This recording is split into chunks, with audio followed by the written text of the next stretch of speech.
కరీంనగర్ దొరలు వచ్చి ఈ శాలోడికి వెళ్తాడా అని వాళ్ళు వచ్చి ఓడగొట్టి 9 ఓట్లతో ఓడిపోయాను నేను 81లో. ఆయన అప్పటి నుంచి ఈ రోజు వరకు దొరల మీద కొట్లాడుతున్నా. తెలంగాణ 69 నుంచి కూడా మేము కొట్లాడుతున్నాం. కానీ ఏమైంది, మనం అందరం కొట్లాడితే ఒక దొర చేతిలో పెట్టినాం మనం. ఆ దొర చేసి మొత్తం కాందానే వాళ్ళ కాందాన్ని మొత్తం ఉద్యోగాలు ఇచ్చి అన్ని చిన్నగా వాళ్ళే సంపాదించారు.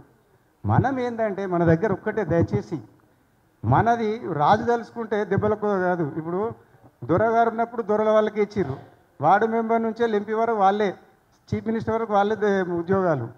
తర్వాత వాళ్ళు ఉన్నదే 1,00,000 మంది. ఆ 1,00,000 మందిలో 50,000 ఉద్యోగాలు వాళ్ళకి ఇచ్చుకున్నారు. మొన్న దొరగారుల దానిలో కూడా ఆయన క్యాబినెట్ దానిలో కూడా ఆయన, ఇప్పుడు రెడ్డి గారి దానిలో కూడా వాళ్ళ క్యాబినెట్లో అందరు వాళ్ళే, ఏది అయ్యర్ ఆఫీసర్లు కానీ వాళ్ళే. కానీ మనం ఒక్కటే, దయచేసి మన ఓట్లు మనం వేసుకుందాం. వార్డు మెంబర్ నుండి ఎంపీ వరకు మన ఎవరన్నా ఉండని వాళ్ళు మన టికెట్లు ఇవ్వరు. ఎందుకు ఇస్తారు టికెట్లు? వాడు కుర్చీ మనకి ఇవ్వండి ఇస్తాడా వాడు? అసలే ఇవాడు కుర్చీ. మన ఓట్లు మనం వేసుకుందాం. మన ఓట్లు మనం వేసుకున్నప్పుడే మనం వెళ్తాం. ఎందుకంటే అక్కడ ఏ పార్టీ వాడు, అందరు బ్రాహ్మణులు ఉంటారు, అందరు రెడ్డిలే ఉంటారు, అందులో దొరలే ఉంటారు. బీసీలకు వాళ్ళకి ఇయ్యరు.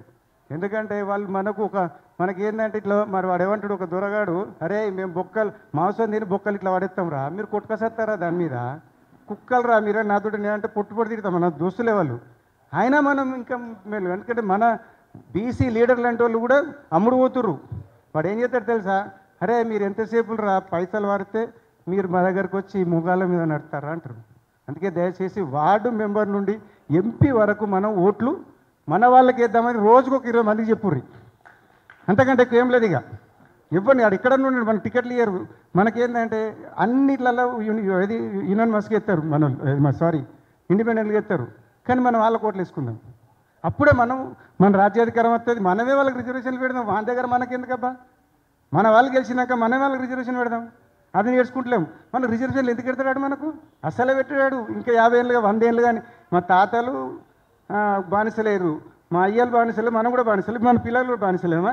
మన ఓట్లు మనకి వేస్తున్నాం. దయచేసి రోజుకు ఒక 10-20 మందికి చెప్పండి. నాకు ఈ అవకాశం ఇచ్చినందుకు సూర్యప్రకాష్ గారికి, మా చిరంజీవులు గారికి నమస్కారం.